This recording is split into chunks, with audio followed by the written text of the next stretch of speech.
बच्चों को घुमाने में अच्छा समझते हैं और बुजुर्गों का हाथ पकड़ने में शर्म आती है, बुजुर्गों से बात करने में शर्म आती है।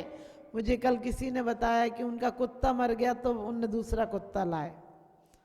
मैंने कहीं यहीं की बात है, तो मैंने सोचा लोग कुत्ता ले आते हैं घर के, माँ बाप को इज्जत से नहीं रख पाते हैं। सोच के देखना कि आदमी बुजुर्गों को रखे तो बुजुर्ग वो पेड़ की तरह हैं जो जीते जी आपकी सेवा करते हैं और मरने पर आपको आशीर्वाद देते हैं।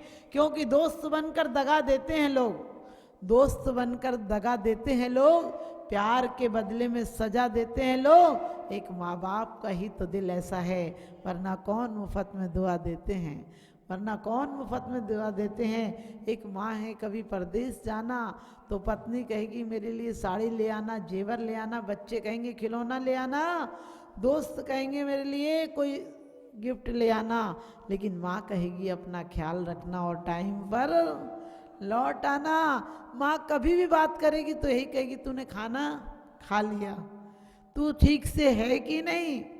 पत्नी बोलेगी आपने वो चीज़ ले ली या नहीं ले ली। क्योंकि हमारे आचार्य कहते हैं जिनवाणी माँ है, हमें जगाती है कि बेटा बाहर का धन इकट्ठा करके मत मर जाना। बाहर के धन के साथ साथ अंतरंग का धन भी लेना। अंतरंग का धन क्या है? संतोष धन है। अंतरंग का धन क्या है? और कुंद कुंद स्वामी रहनसार में कहते हैं कि जो दानी का धन है, जो त्यागी का, जो सम्यक दृष्टि का, जो दान पूजा में लगता है, वो तो विमान के समान है।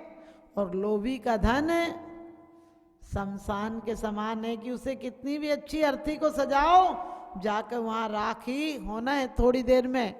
कहते हैं कि आप अपने धन को विमान का धन बनाओ, अपने जीवन को देवत्व में परिवर्तित करो।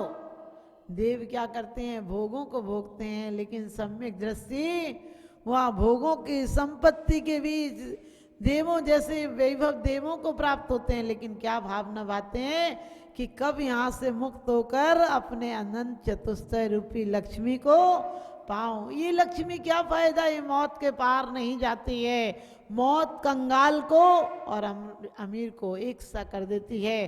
क्योंकि कहते हैं सम्राट भी भिखारियों की तरह मरते हैं। आपने देखा होगा पैसा बढ़ जाता है लेकिन नियत नहीं बढ़ती है। आदमी पैसा बढ़ जाता है तो भी कंगाल का कंगाल रहता है, यहाँ भिकमंगापना नहीं बढ़ता है। एक बार बीरबल से, फरीद से बीरबल दोनों अकबर के दरबार में जाते थे। फरीद एक फकीर था। लोगों ने उससे कहा कि हमारे गांव में एक मदरसा नहीं है, बच्चों का स्कूल अच्छा नहीं है, तुम सम्राट से कह के स्कूल खुलवा दो। उसने कहा हम मांगते नहीं। फिर लोगों ने कहा अरे संत का तो शरीर ही परोपकार के लिए होता है, मांग लो तुम मांगोगे तो अकबर मना नहीं करेगा। और कहते हैं कि वह गया और अकबर नमाज पढ़ रहा था और अकबर कह रहा था या खुदा राज्य बढ़ाना, सल्तनत बढ़ाना, सेवक बढ़ाना, हुकूमत बढ़ाना, ये दे देना, वो देना, मुझे दौलत देना, अपार दौलत देना, ऐसे से कह रहा था।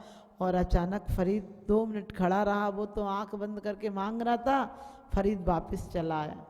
जैसे ही अकबर की नमाज पूरी हुई तो देखा कि फरीद जा रहा है। उसने फरीद को आवाज़ दी, फरीद नहीं लौटा और दूर से ही बोला मेरा काम हो गया। फिर अकबर ने बुलाया उससे सैनिक को कि बोलो मिल के तो जाएगा, कम से कम आया था। तो उसने कहा तुम आए और बिना मिले जा रहे हो, क्या बात है? उसने कहा कि सोच कर तो आया था तुम सम्राट हो, लेकिन देखा कि तुम भी मांग ही रहे हो। तुम मांग रहे हो तो मैंने सोचा तुम जैसों को बीच में एक दलाल को डालने की क्या जरूरत है। फिर तुम जिससे मांग रहे हो मैं भी उसी से मांग लूंगा। मुझे जो चाहिए था वो तुरंत पूरा कर देगा। मैं तो सोचता था तुम पे सब कुछ है, तुम कहोगे कि अब कुछ नहीं चाहिए, बस बहुत हो गया, इतना क्या करूंगा।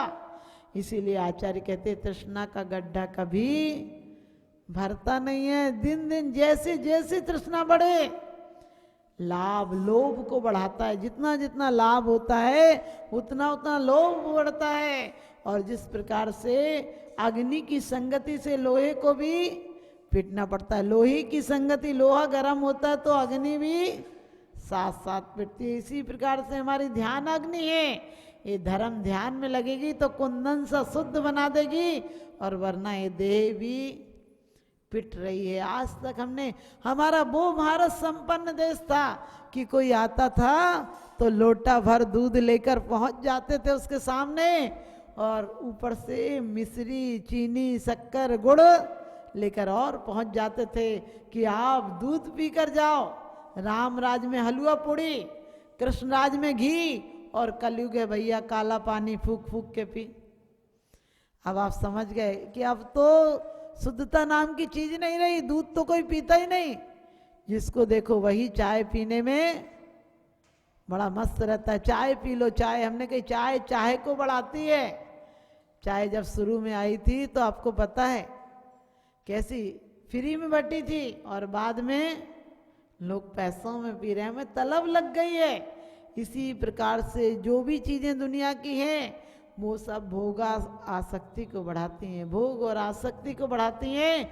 लेकिन हमारे आचार्य कहते हैं कि जो संसार को घटा दे वही संपत्ति है, जो हमें संपन्नशाली बना दे, जो हमारे आत्मा को आनंद दे दे।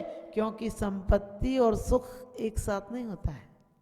संपत्ति तो आ जाती है, शांति खो जाती है, और जहाँ संपत्ति और शांति दोनों एक साथ रहती हो वही संपत्ति संपत्ति। और वो कौन सी है? वो अनंत चतुष्टय के बिना सारी संपत्तियां बेकार हैं। और वो कैसी संपत्ति? एक बार एक सम्राट बीमार पड़ा और बीमारी ठीक होने का नाम नहीं ले रही थी। अचानक लोगों को बड़े विषाद था, बड़े दुखी थे कि राजा बचेगा नहीं। कहते हैं एक व्यक्ति आया, एक ज्ञानी आया और कहने लगा बच जाएगा, राजा को कोई बड़ी बीमारी नहीं है, बस एक काम करना पड़ेगा। बोले क्या काम करना पड़ेगा? राजा के लिए तुम कुछ भी करने को तैयार हैं। कहने लगे एक समृद्ध और शांत व्यक्ति का कोट मंगा दो। समृद्ध और शांत व्यक्ति का यदि इनको कोट लाकर दे दिया जाए तो ये बच जाएंगे।